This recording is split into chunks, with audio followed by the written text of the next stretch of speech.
Good evening. It's a pleasure to be here, and can you hear me? Yes. Good.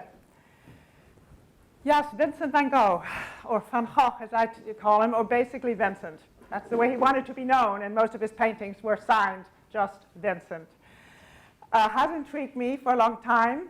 It's a man who is very complex, and to this day still is in the news, more than 100 years after his death. From Vincent, I have learned so much about literature, about art, about artists, about the expressive language of art, and about compassion.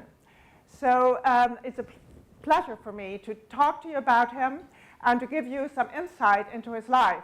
This particular talk will focus on the artist who influenced Vincent and all other kinds of things in his life that were very influential on him.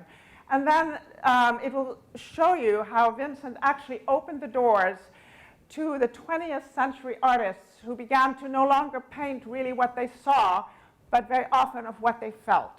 And in the lifespan of Vincent, that's the shift that occurred in art. So I will go through his life story. Oh, sorry. Okay. Is this better? I will go through his life story chronologically and touch upon the influences that made him the artist he was to become. And so we'll move through that and then into the 20th century artists. To understand Vincent and to understand why he has such an amazing impact on everybody. I mean, school children will know who Vincent Van Gogh is. They will know he painted Starry Night. They will know the ear was cut off, all those kinds of things. But he's definitely in the mainstream of people's consciousness, children even. Vincent grew up in a small town, son of a pastor, and there were several influences that were very big. And I tried to put this in this imagery here. The print of the prodigal son and the print of the background were prints that hung in the study of his father. And Vincent would have seen those every day. And they made a big influence on him because in those years, imagery was really used to teach truths or concepts. Just like in the book that children received in schools, and we still have them today, where stories or words and images really meant the same thing. So children learned to read the image and they learned to read the words. And that's how Vincent grew up. He realized that visual images had stories to tell. That's an important part of his influence. And also that he grew up in nature. He was a country boy at heart. He was a lonesome little boy roaming the heath and letting nature sink into his whole body and soul. His sister later would say that nature spoke to Vincent in 1,000 voices, and his soul listened. And all the things that he soaked up during those early years became part of the vocabulary he used later on when he began to paint. Fairy tales, stories, books, all these things left tremendous memories within him that would resurface throughout his life and really became companions to his life. Writers, artists, all kinds of things. And nature symbolism was also something he was introduced to by his mother. So a flower wasn't just a flower, it had a meaning. And all of these things came into being in his painting. So he was a man who really learned how to think in an associative way. One thing that he saw would lead to something else and bring something else to mind. And all these types of things would come out in his paintings one day. But before he began to paint, once he left home at the age of 15, the family decided he would become an art dealer. And so he apprenticed for the next 12 years of his life in the cities of Amsterdam, in Den Haag, and in Paris. And these years were very productive. Not that he became an art dealer. He rejected that at some point. But he was very much involved in self-educating himself. So whatever he saw, like in the nature in the early years of his childhood, roaming through the heath and past the peasants sowing and reaping in the fields around his town, he soaked in what he could see in the cities. Of course, he had to try to sell art too, but he was more drawn to the artists that were beyond the galleries that he was supposed to be apprenticing in. Those pictures were more scenes of battles, of bygone eras, of myths. He was more intrigued by the reality, by the artists that were doing things differently, that were more connected with life. So on the left hand, you'll see a print. I don't know how well you can see it, but it's taken from one of the periodicals at the time, where artists were starting to draw images of the poor, of the marginalized, because they felt, as artists, as illustrators, that they could provoke or invoke some social change by making people more aware of what is really going on. And Vincent was drawn to that. He was drawn to the poor anyway, because that's where he grew up, in rural Holland, where the peasants were very hardworking and struggling people. He was also influenced by many other things. For example, the print on the right is a print made by one of those illustrators right after the death of Charles Dickens. He painted or drew the empty chair of Dickens at the desk in the study of Dickens. This chair would come and resurface in Vincent's art later on. It made such an impact on him that a chair could speak of somebody, had a story to tell. So in the galleries, he's trying to learn the art of dealing in art, but he was drawn, as I said, to the museums, to the galleries outside of the place where he was supposed to work. And I'm showing you this image because this is the art that was prevalent at the time. These were the salon artists. In order to be accepted in a Paris salon, you had to paint according to formal traditions, according to what the Academy of Art prescribed. And this was the art that was in at the time.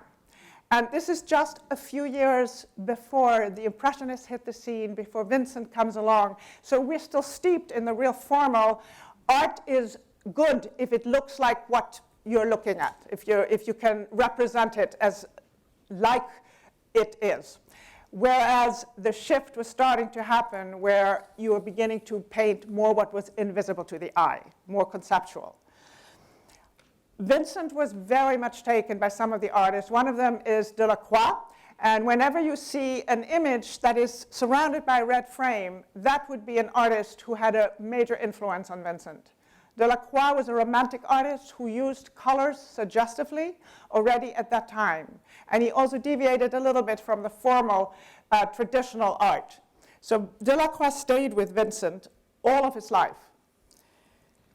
What Vincent really was attracted to were the artists who painted what he saw outside in nature. So the realist artists, the nature artist, Constable and Corot, painted nature the way Vincent could feel it. He would often say, I walked through a cloudy sky just like Constable painted.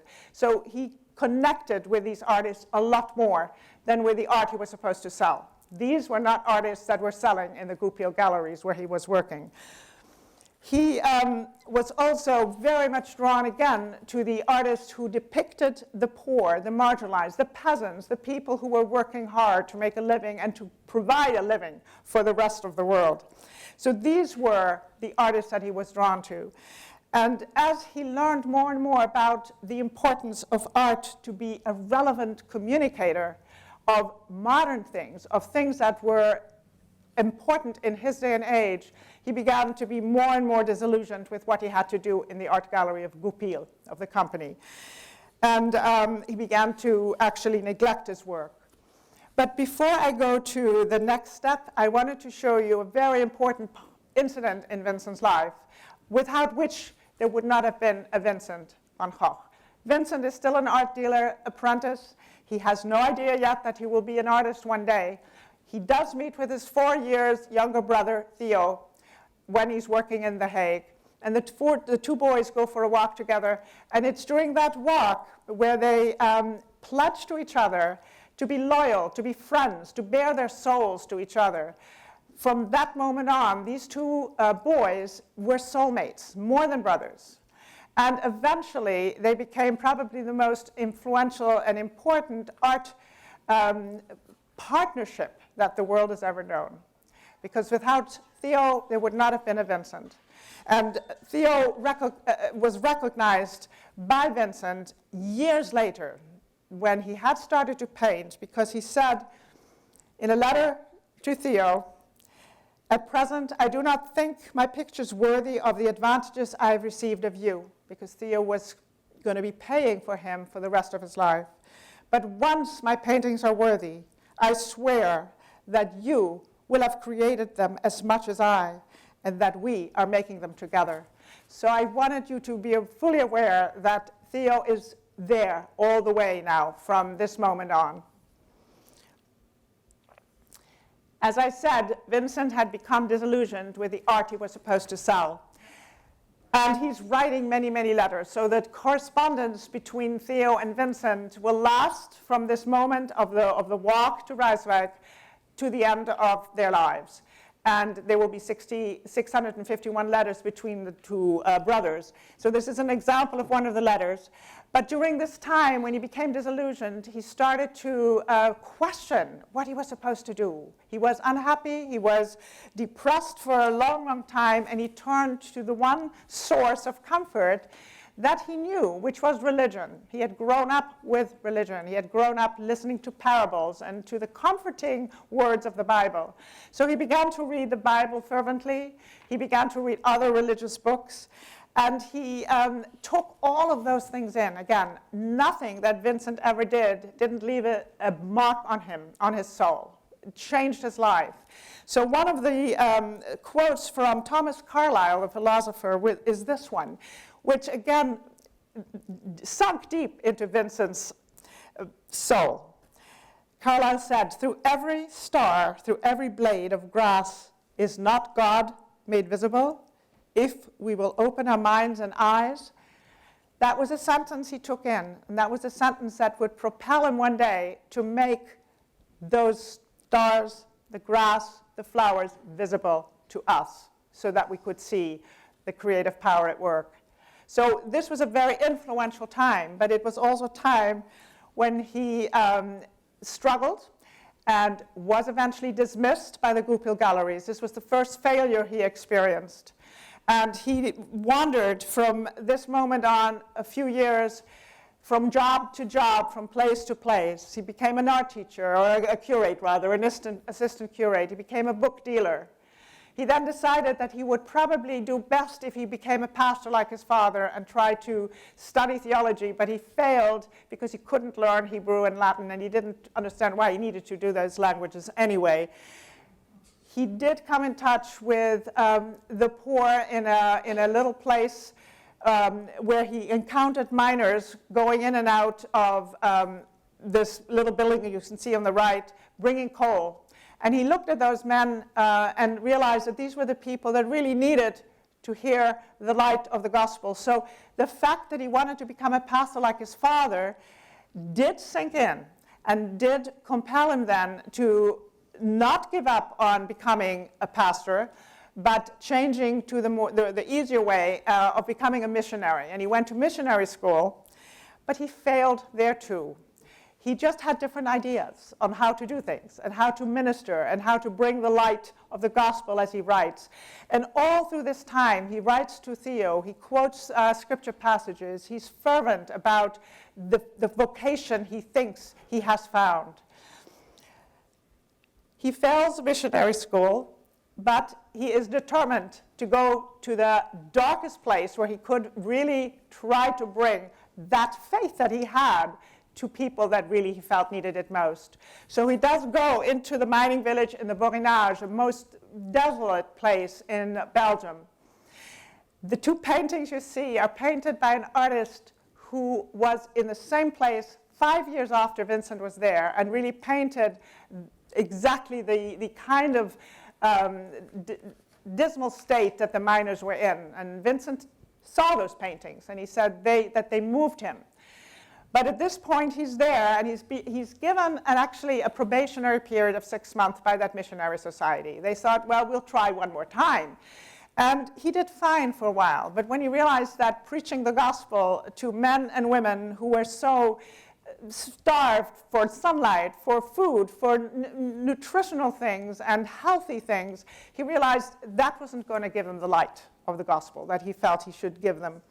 So he began to do practical work. He gave up the preaching. He gave away his preferred status as a missionary, shared his clothing, shared the bed's linens for bandages and so on. He went right into where he believed Jesus would have wanted him to be, right on the level with the poor.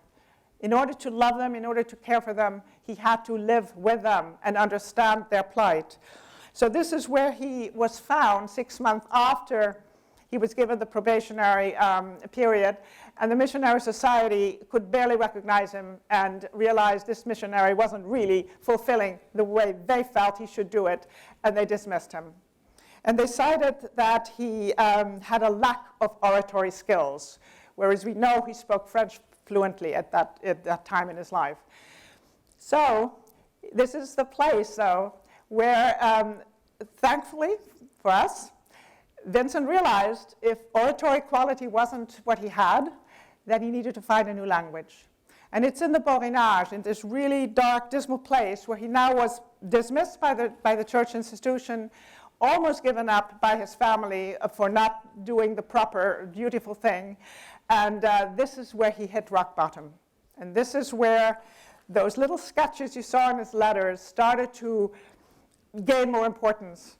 And all the lessons he had learned throughout the years of studying art and looking at artists, he realized he could use a language just like Rembrandt did to preach the gospel. Rembrandt painted parables. He painted biblical stories. Vincent said, I can reach people that way too. Because that urge to draw did bubble up through all that misery that he was in the Borinage. And the other artists that he absolutely felt did the right thing to paint the poor, to uplift the sowers, the peasants, the gleaners, into the eye of the general public. Millet was another one of his examples. So in that moment of desperation where he really thought he didn't know how to get out of his misery, he decided to become an artist. And this is the moment in here. It was his first transformation, but he still had not given up the desire to be a pastor. So those were two strong, compelling feelings he had. He wanted to preach or be a pastor, bring light to those in need, help those in need, and to learn the art language. He did leave the Borinage because he was sick and totally poor. Went back to his parents for a brief period where he began to study and self-educate himself by drawing the peasants around the little rural town that his parents were living in. After a brief stay with them, he did move to Den Haag again, where Theo set him up in a little studio apartment. And this is where Vincent really began to seriously realized that he was an artist, that he wanted to be part of the art community in The Hague. And he was excited by the fact that he had a place where he could invite models. And since he had very little money, the models came from the soup kitchens and the almshouses. And they were the types of people he had seen in the periodicals where the illustrators had lifted up the poor to invoke social change. So on the left-hand side, the red framed image is an image of poor huddled together in front of a soup kitchen. Vincent emulated that in a later painting. And the painting itself is composed of the many, many models that would come into his studio that he drew, and then he composed them together in that image of the people standing in front of a soup kitchen, or at the lottery, I think. This was the lottery. But Vincent's desire to minister found fulfillment in The Hague because these poor came for a few coins, for a little time of respite, sitting in a little apartment that was relatively warm, and he would give them some food, and he would communicate with them, and he would have a contact with them on a deeper level. He identified with them. And so when he drew them, he drew himself too, in a way. And he also thought and knew that this was a type of art that was truly modern. It was showing reality in its true form. That desire to help others and to save souls that were desperate led him eventually not just to draw, but also to save a poor woman called Sin, a prostitute. And he took her into his apartment and hoped that through his own example of living, he could change her, could help her get out of the predicament she was in. So again, it was that close solidarity, like with the miners, now with this woman, Sin, who became his prime model. But he's still influenced also by all these artists that he had seen for several years in the galleries. Chardin and Israels, a Dutch artist. The poses that he had seen sit in were poses that he had seen in other people's art. And he knew that they were identifiable poses. People could identify with these types of images. And Sin, of course, was real to him. And on the right-hand side is one of the most famous drawings he did at this time, where he really is able, and this is showing you how much practicing he had done with a simple contour line to draw the outline of a woman. It's no longer just seen.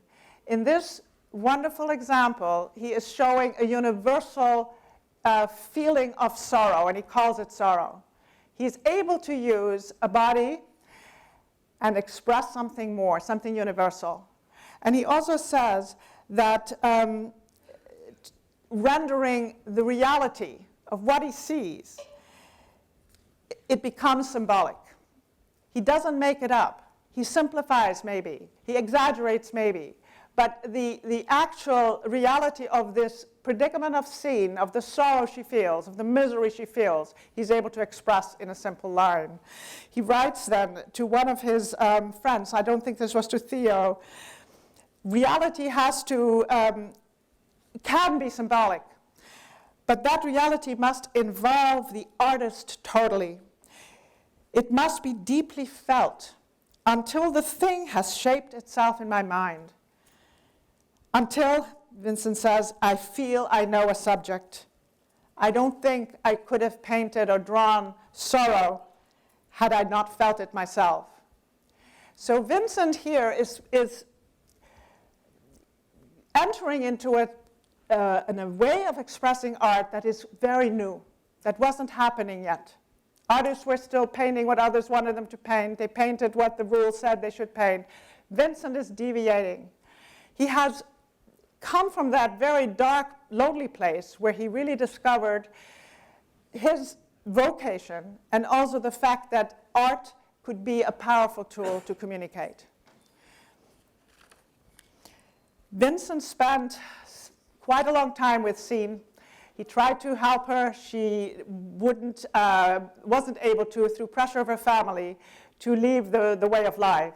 So he realized he had to leave her behind and escaped to a very dismal area in the north of Holland called Drenthe. But in Drenthe, he knew one of his very favorite artists, Daubigny, had lived too for a while. And he had seen the paintings Daubigny had painted. And here he was seeing the same landscape. And so again was influenced by the love and understanding of that artist to paint his own misery in that, landscape that was almost a mirror of the way he felt. But this now is also another crucial moment in Vincent's life. This is where the full transition happened into living just for art's sake. He would never again take anybody in or give his last shirt. He would always be generous with what he had, but he didn't feel that he needed to save people. He realized that his art was going to have to speak and do that for him. After Drenthe, there were 3 months that he was there only. He returned back to his parents, and he's 30 years old. So the Vincent we know in his colorful paintings from this time on had only 7 more years to paint.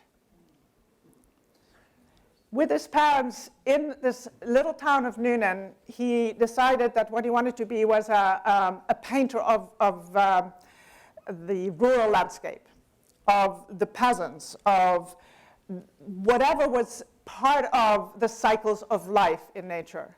He was determined to be a landscape painter. And he painted and drew and again was influenced by other artists.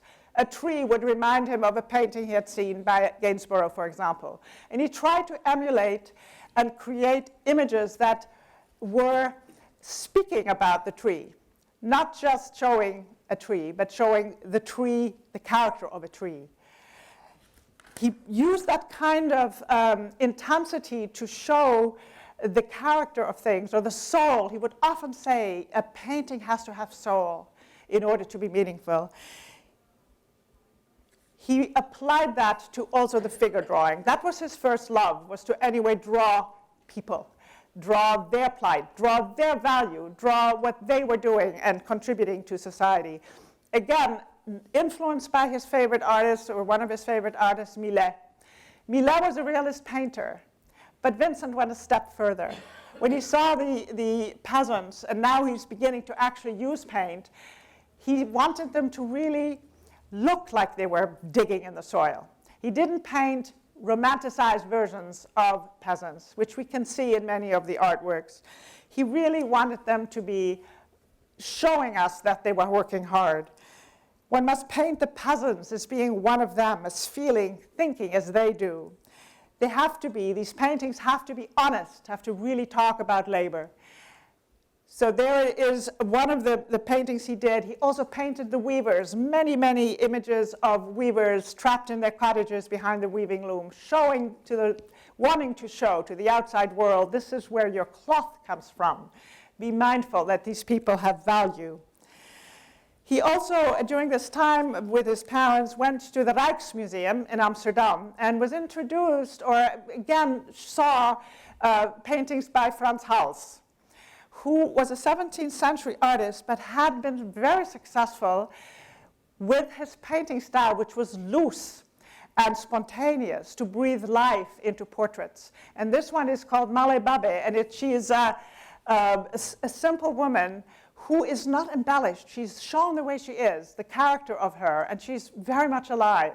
And that was another thing that Vincent then took back with him when he continued to paint. He wanted his portraits to speak of the life of the people, and he learned how to loosen up his brushstrokes, to leave things a little bit unfinished, because that really actually made it more lifelike. Anything that was completely finished with all the details, glossed and everything, became sort of static, didn't move. But an unfinished type of painting style could actually move you, could make you be part of the painting process. So he wanted to create a masterpiece. He actually had that in mind. And most of us are probably familiar with the painting that these portraits are meant to be a part of. He painted 50 portraits before he actually then put them together in the painting called The Potato Eaters. And most of us are, I think, familiar with this one. And it is his Dutch masterpiece. And it's a painting that is taken directly from the smoky hut of the potato eaters. That's where he sat when he painted it. Rembrandt is still one of his examples, because he paints Isaac being visited by angels around a table. This is around the table image where a lot of life happens. It's like a communion almost. Israels is another artist who painted several images of peasants sitting around the table, a very holy moment. But notice how different the style of painting is with Vincent. He's not embellishing anything. He actually is exaggerating the features to make them look worn out, which they were, the people were. And he said, art does not have to be beautiful. It has to be real. So I don't care if you don't think this is your beautiful painting, but it's honest. And that was more important for Vincent, that it would be an honest image. While Vincent is still in Nuenen, he is now around 32 years old, his father dies. And because they live in a parsonage, with the death of the pastor, the family had to move out. So Vincent had no place to go. His mother found a place with one of his sisters. Well, it was time for him to move on again. And this time he decided he would go to Paris, because in the meantime, his younger brother Theo had actually done what his family wanted Vincent to do. He became an art dealer. And that is how Theo then made his money. He became an art dealer of the Impressionist artists in Paris. So now Vincent, with his masterpiece of the Potato Eaters, was ready to go to the art world, or the art center. And he arrived in Paris, and one of the first portraits he made of himself was to make himself look a dapper Parisian artist. He wasn't that way yet, and he never was going to be, but he wanted to be part of that world, the art world. And in Paris, it was a greenhouse for him of learning many new things. First of all, colors. He didn't have the colors the Impressionists already had, the synthetic colors, the colors in paint tubes, so that the Impressionist artists could actually go outside and paint outside and not in the studios anymore. So he had already understood with Delacroix and Franz Hals the power that color did have to express something. But now he had a whole new palette with which he could experiment. And it was a time of experimentation. He was with Theo for 2 years. He also learned about composition from the Japanese artists. And I'll show you some images a little bit later. Japanese art was extremely popular and probably one of the largest or biggest influences on the Impressionist artists. Japanese artists used bright colors. They made images of the everyday, transient world of everyday images. And the Impressionist artists took those to heart and began to, as I say, go outside and paint life in the streets of Paris and the parks. And there you have, of course, Monet and Renoir, who at that time were in Paris influencing the whole world of art and breaking away from the strict rules of the French Academy. It was a very exciting time to be in Paris. But I don't know if anyone has heard of this artist called Alphonse Monte Sally. Anybody heard of him? He was truly the greatest influence on Vincent during his years in Paris. Monte Sally's artwork is on the top and on the left. He had painted in the 1850s in Paris for a while. He came from the south of France, but he was trying his hand in Paris. And he began to paint in a style that not even the Impressionists use. Thick paint that caught the light, that reflected the light, brush strokes, loaded with textured paint, and just very, very different from the Impressionists. That the Impressionists were light and didn't have that heaviness. Monte Sally wanted more substance in his work. But when he was criticized for painting in a sloppy kind of way, the way it was, Monte Sally remarked, which I think kind of profound, he said, "I'm painting this way to be understood 30 years from now." And 30 years later, Vincent stood in front of Monte Sally's paintings.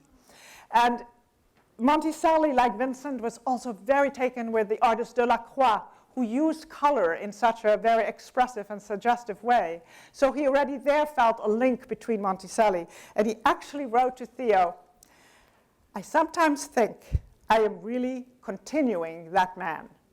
So he took Monte Sally and he went further.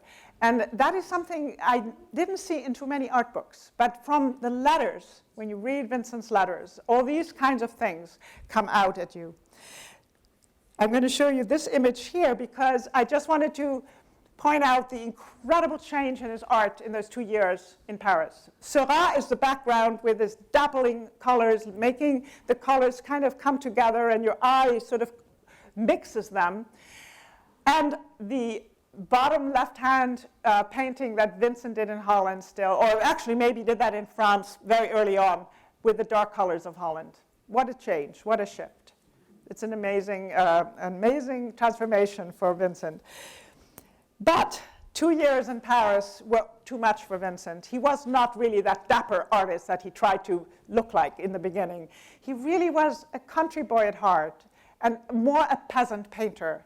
And so this is a portrait he painted just before leaving Paris with his peasant smock on, but showing the new palette of colors that he gained from being in Paris.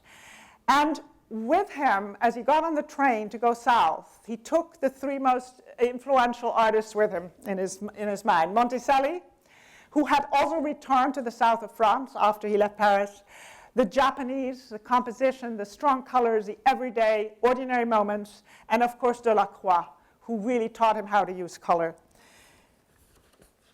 So he drove south 9 hours on a train, and he gets off in the little town of Arles, where he hoped to create an artist community. He also called it the Japan of the South, because he felt that the sunlight in the south of France brought the colors out more, and he could paint more like the Japanese in terms of the intensity of his coloring. In Arles, he finally found a little house called the Yellow House. It's in the middle with the green shutters. And this is the house he hoped to become an artist studio. And this is where he painted those famous sunflowers. And he painted them to decorate the house in preparation for the artist who would come to be with him. And the only artist who actually did was Gauguin.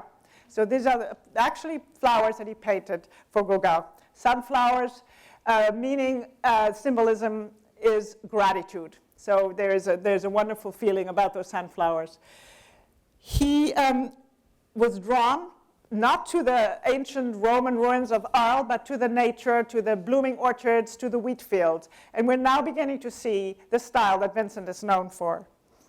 He wanted to wrestle with nature in order to find and discover the secret. And what he decided the secret is that the ordinary things that you see, the temporal things, point to the eternal things, point to the lasting things. A tree is a symbol of transient, the blooms will fade away, but that eternal blooming all the time, it's an eternal happening. It's a cycle of life. So these trees became almost symbols for that, for the eternal in the temporal. So here are the wheat fields that he painted, never having forgotten that print he saw in his father's study of a wheat field, of a funerary procession through the wheat field, the harvest of the wheat and the harvest of a human soul. Wheat or cornfields for him always symbolized humanity, the sowing of the seeds, the growing, and then being harvested. So there's more to Vincent's paintings than meets the eye at first. He hopes to touch us by some of the eternal truths in what he paints. Of course, he's known for his sower, which becomes, like a Rembrandt almost, a parable in paint. You have the sowing of the seed, and the sower, of course, is modeled on Millet's sower, the eternal sower moving through and reanimating the earth. And so this imagery here is of the beginnings of the seed, of being sown, but in the background you see already the band of ripe corn under the brilliant sun, which was the source of all life, which for him symbolized the divine. So you have a parable of the cycle of life in this one painting, a very conceptual piece of art. It's real, it's reality, and yet it's also conceptual. Vincent, no matter where he was, always brought art with him. In his mind, he had prints too, but he also remembered art. And I'm bringing Rembrandt in here again, because like Millet, Rembrandt inspired Vincent to do many types of paintings. And the painting that this imagery inspired Vincent to do was a portrait of one of his friends in Arles, Madame Roulin. This is the Holy Family. Rembrandt took an ordinary family. The grandmother is sitting, pulling a rope and rocking the Christ child, or the baby Jesus. You can see the rope in her hands. And Mary, the mother of Jesus, is sitting and reading a book. So it's an ordinary moment in an ordinary family, yet at the same time it's a sacred story. Vincent looked at life that way. He would look at a mother rocking her child as a holy family. So Madame Roulin called the Cradle Rocker, and not everybody will realize why she's holding a rope in her hand, but she's pulling the cradle of a child. This is a painting that is done in the time that Gauguin was actually with Vincent in Arles. And we can see a little bit of Gauguin's influence here, because Gauguin painted with flat colors, larger areas, without shade and without modeling the areas. So Vincent is a little bit touched by what Gauguin is doing, even though he doesn't agree with the way Gauguin paints. Here is another image of a Gauguin-inspired sewer. And I'm showing you this one because in this painting, many influences actually come together. Gauguin's colors, flat colors, Delacroix's favorite color combinations was this Prussian blue and citron yellow. So Delacroix is in this painting too. Also the Japanese style of composition is there. And of course, the parable of the sower. It's all tied in together, and it's a beautiful painting and a very powerful one. One of the images here is also another way to show Gauguin's difference to Vincent. They both painted Les Alicants, the necropolis in Arles. Gauguin became a symbolist. He actually painted more from memory and wanted to highlight the mystical and the visionary in his painting. So you almost see on the top there in Gauguin's sort of a temple, more of a mystical place. There was a temple. It wasn't necessarily situated like that. It was situated where Vincent painted it, earthy, part of life. It's not mystical, it is sacred. It's real. Gauguin was more into the visionary and the symbolic quality in his paintings. But the painting that I think really shows the two diverging is this one here, the Red Vineyard.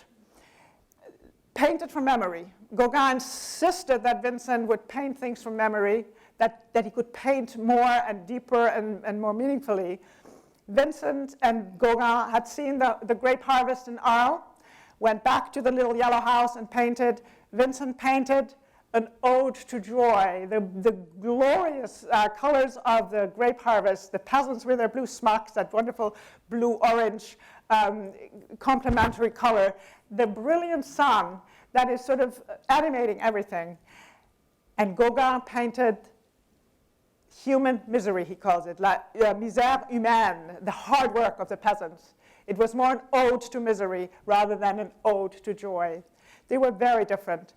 And at this point in this stage of them being together, they began to disagree so vehemently and violently at times that Gauguin said, I can't take it anymore, and he left, he threatened to leave, and the threat of leaving Vincent alone in Arles and shattering the dream of having an artist colony really was the instigation for that ear incident. And that put Vincent in the hospital then. And that changed things for him. He never could recover fully. He began to have recurring seizures. And Arles was, that time in Arles, the year he spent in Arles was finished. He had to leave. He had to find a place that would take him in because he knew that his health had suffered and that he had most likely recurring seizures. So he signed himself into an asylum in Saint-Rémy. This is the place where he painted for a year, and some of the most incredible paintings came. He again painted the wheat fields that he saw from behind the bars of his window. So you have 4 wheat fields. From the beginning, the green wheat to the ripe wheat, he saw the whole cycle of life again. And this is also the place where he would paint Starry Night. So in this asylum, he created some of the most powerful, very subjective paintings. This one, the irises, is known for too. This was created in the inner garden of the asylum. Vincent comes face to face with the flowers. He is now beginning to paint not just because he wants you and me to see his work and to see every blade of grass and flower, but he's beginning to paint out of his own need to be comforted. And he is comforted by communicating with these flowers and also bringing into his mind the Japanese Zen way of looking at things. Basho, a Zen artist or a Zen poet, had said, if you want to paint the bamboo or an iris, you have to become the bamboo. You have to become the iris. And Vincent had already been doing that with the sunflowers, and here with the irises. And of course, the painting by Hokusai is one that he understood and knew and emulated in his work. After a year in Saint-Rémy and his seizures not getting better, He painted between them. He painted for his own salvation then. Theo wanted him to return north, to be closer to him. And he goes to a little town called Auvers, not far from Paris. And he almost comes full circle. He's back with the thatched cottages that he was used to in Holland. And I put the left-hand image there to show you that's how he painted before he went to the south of France. And what a difference. His paintings are now charged with emotion, charged with the energy that he sees in everything. He feels what he sees, and he tries to put that in his lines and in his colors. So he exaggerates, he puts more colors in places to evoke more emotions and to satisfy his own need for that too. He also painted this famous picture, and most of us know it because it's one of the paintings that sold for very much money. Dr. Gachet, who was the doctor that treated him in Auvers. And this is another painting that shows all the influences that he was exposed to. He was, again, exposed, of course, to Delacroix, had seen that painting of the poet Tasso in prison. In the stance of melancholy, Tasso was a very melancholic man, and Vincent probably had the print of this painting, which have been reversed. So if you look at Gachet and you look at Tasso in that Delacroix painting, they almost have the same stance. And what Vincent wanted to do was to exhibit the fact that Gachet himself wasn't a very well man. He suffered from melancholy and depression, and also needed sort of somehow somebody to help him get better. So Vincent is using all these images. Dürer was one of them to express feelings, express moods, not just a person. He's also coming into a place where that artist he saw in Drenthe early on, the landscape artist, Daubigny, also settled in Arles. And the right-hand bottom painting is the last painting Vincent worked on. And again, emulating the imagery that he so well responded to by these artists. And while he was painting in the wheat fields, in the cornfields, one day, 70 days after he arrived in Auvers, he was shot and wounded and died 2 days later, and is now buried in Auvers in a cemetery surrounded by the cornfield. Theo died 6 months after him, and they both are there and next to each other with the gravestones. I have a few more slides. I'm running maybe a little bit over, but I wanted to now move a little bit into the ways that Vincent influenced 20th century artists. Because basically, Vincent, as well as the artist Cézanne, whom Vincent tried to emulate also, were considered or are considered the fathers of modern art. Both of these artists opened up the gateways for all these isms of the 20th century to happen. Cubism, minimalism, Fauvism. Vincent opened it up for the more expressive quality of art, whereas Cézanne opened it up for the more geometric design, the solidity, the substance. Both of them did not want to paint the fleeting impressions the way Impressionists had done. They wanted to have more solidifying quality in their work. So there you see Cézanne, and Vincent's work in the background has that almost geometric quality to it, that architectural quality to it, bold colors like Cézanne did, and then from Cézanne, Picasso actually was influenced into becoming the Cubist artist and really breaking away from art as it was known. It was a big, big breakthrough. And Vincent, with his work, influenced many artists to also deviate from the norm and to maybe just focus, as in this one, on certain things, on a tree, for example, and to try to find the actual character of the tree. And that's what Mondrian did with his wonderful abstractions. But Vincent already had started that. He had looked at a tree and said, this tree has to speak about being a tree. And Mondrian went a little bit further than that. And here we have Henri Matisse, also influenced by Vincent's, the use of color, the use of ordinary moment, some decorativeness there. Again, a solid statement of a life, a slice of life. Matisse obeyed visual truths, but he also stylized, exaggerated, just to make a greater impact on the observer. Portraits. Vincent painted many, many portraits. In the beginning, it was his likeness. It was intended to show the way he wanted to look, but eventually he also became more symbolic, and it was more about expressing the mood or the character of the person, not necessarily about his likeness. So on the left, you have him painted as a Japanese bonsai, a Buddhist monk, really, because that's what he felt that he was in many ways. That's how he was working and doing his art. And Picasso, too, created moods with his blue period, for example. So it wasn't just about the likeness of a person.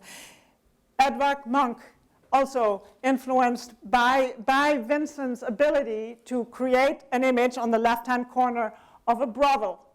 It's not the brothel that's important, it's the fact that it has a certain mood and a certain sort of sense of place. And that's what Munch did in his image here, which is people playing cards in a casino.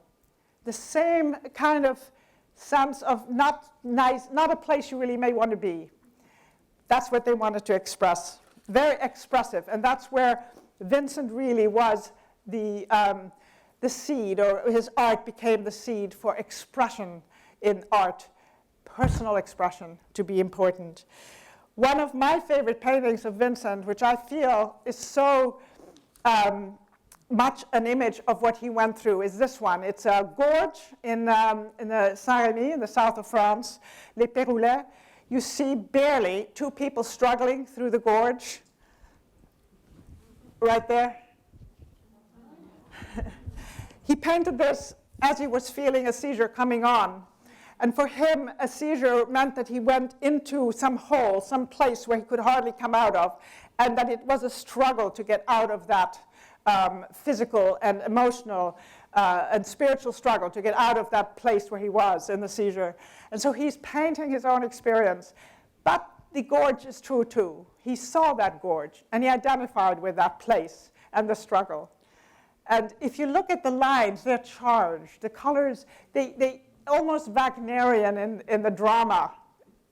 So this kind of expressive painting had been seen. Vincent's art, 10 to 12, 20 years after his death, had arrived on the world, in the world's arena. There was the Armory Show in New York where Vincent's paintings had been exhibited. So other artists began to see Vincent's art and realize the power of his lines and his colors and began to emulate that. So one of the artists that I combine with this painting of Vincent is Oskar Kokoschka, who was a very famous expressionist artist. And here he is painting his own experience of his love affair. And it's, he calls it the Tempest, the Bride of the Wind. It's full of emotion, not necessarily happy feelings. It was an illicit affair. It was tempestuous. It didn't last. But Kokoschka put all of that into this painting. And you could kind of, even if you didn't know the circumstances, you almost get that sense of struggle, of not, you know, the happy ending is not going to happen with this one. Vincent also loved to draw, not just paint. Many of his paintings have equals in line drawings. And if you look at this, I don't know if anyone can recognize what he was drawing. It's hard to see, lots of lines, incredibly busy. It's the little Alps of the south of France, the Alpilles, and they're exaggerated. And in the foreground, the gnarled tree trunks of olive trees. It's hard to tell. It almost is an abstract drawing. It's almost not necessary to know what it is, because you're drawn kind of to the lines and the swirls and the movement. It's so full of energy. And lines do have a psychology. Lines do mean something. Lines do express things. On an unconscious level, we feel we are exposed to that. And one of the artists who really became the first artist to not have anything concrete or recognizable in his work was Kandinsky. Kandinsky actually said this, and this is, I thought, a good quote, and I'm almost done. But he talks about abstract art because he knew that it would be hard for people who were used to seeing an object in a painting and recognizing it. He knew it would be difficult to understand his art. But he said, abstract art isn't simply a lack of realism. You may come to think of it as a melody, a song, a piece of beautiful music. In music, there is no concrete object to attach ourselves to. In music, we vibrate with the sounds. In art, we vibrate with the colors. So we can let go of needing to understand something and just go with those vibrations of the colors. And Vincent also said towards the end of his life that he wanted to make paintings that were comforting, like music is comforting. So he understood the vibrations of sounds and colors they shared. Another pen and ink drawing, and I'm putting this one here because it is, if you try to imagine him drawing this is a garden, we can almost recognize it, full of flowers, and he painted it too, so we know the equivalent in paint. But just to imagine him drawing all these shapes, he had to be in it, he had to be completely absorbed by it. And which artist does this remind you of who became very part of his art and part of his painting? Anybody? A modern artist of the abstract American paintings? Yeah. He too was in his paint. It was physical almost. I mean, for Pollock for sure. Another one where Vincent painted grass, lines only. We can almost tell it's grass, but not necessarily. Artists like Cy Twombly just did lines. Not necessarily grass, we don't know what he thought. But Vincent opened up the possibility to just do something simple like that. Simple, expressive. He loved nature, so grass was something that was important to him. Another one of Vincent's in-your-face art were these sunflowers. They are big. That's all there is on the painting. And many artists at that time drew still lifes with vases. But he focused on a dead sunflower, 2 dead sunflowers, just to make you look. And the artist that comes to mind is a George O'Keeffe, who makes you go into the art. The art is in your face. The nature is right there. Art and life become completely connected. Another painting by Vincent, Ordinary Shoes. At that time when he was painting it, that was unheard of, to paint a pair of shoes. Work shoes, dirty. But artists in the 20th century took those kinds of ideas. This is an artist who created clay models of shoes of immigrant children. It's a conceptual thing. It's supposed to move you, to make you think of something else. An artist like David Hockney actually did copy Vincent. The wheat field and the chair that Vincent remembers seeing in that print of Dickens's chair. So Hockney took Vincent's ideas and made them his own. Vincent said this about the future of artists, that he felt at some point color would be the most important thing in a painting, that the future artist would be a colorist. And it did happen. In the mid-20th century, Mark Rothko, if you're familiar with his work, they're very large and just colors. And it moves people to tears. They're very powerful statements. And so this is what Vincent foreshadowed some of these things, opened up the amazing possibilities for artists to use just the pure language of art. The last slide is this one, just because. And I just sometimes wonder, what is it that made this so incredibly famous and so incredibly well-known? Is it what one doesn't know? He painted this from memory. He painted it in the Asylum, and it is a lasting image or a lasting gift to all of us. So this is what I want to leave you with. Thank you for coming and listening.